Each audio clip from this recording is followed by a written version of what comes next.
এবারে নারীবাদ নিয়ে নোরা ফাতেহির মন্তব্য ক্ষুব্ধ নেটিজেনরা। মাত্র ৫,০০০ রুপি নিয়ে ভারত এসেছিলেন তিনি। বলিউডে জায়গা পেতে কঠিন সংগ্রাম করতে হয়েছে তাকে। এক ফ্ল্যাটে ৯ জনের সঙ্গে বাস করতে হয়েছে।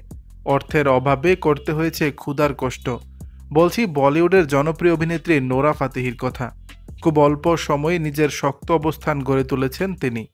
তবে অভিনয়ের চেয়ে নাচেই বেশি পারদর্শী নোরা। শুধু তাই নয়, বলিউডে তিনি বেলি ডান্স কুইন হিসেবে পরিচিত। সম্প্রতি এক সাক্ষাৎকারে নারীবাদ নিয়ে এমন এক কথা বলে বসলেন তিনি, যাতে তার উপর রাগে আগুন নেটিজেনরা।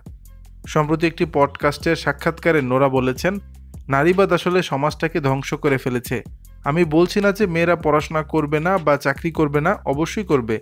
তবে এর একটা মেয়াদ বা সময়কাল আছে। পুরুষ চাকরি করবে, টাকা উপার্জন করবে, খাবার আনবে ও পরিবারকে রক্ষা করবে। তিনি বলেন, অন্যদিকে নারী মা হবে, সন্তানের দেখাশোনা করবে, রান্না করবে, ঘরের কাজ করবে। নারী পুরুষের ভূমিকা এমনই হওয়া উচিত। এতে খারাপ কি? আমি এভাবেই চিন্তা করি।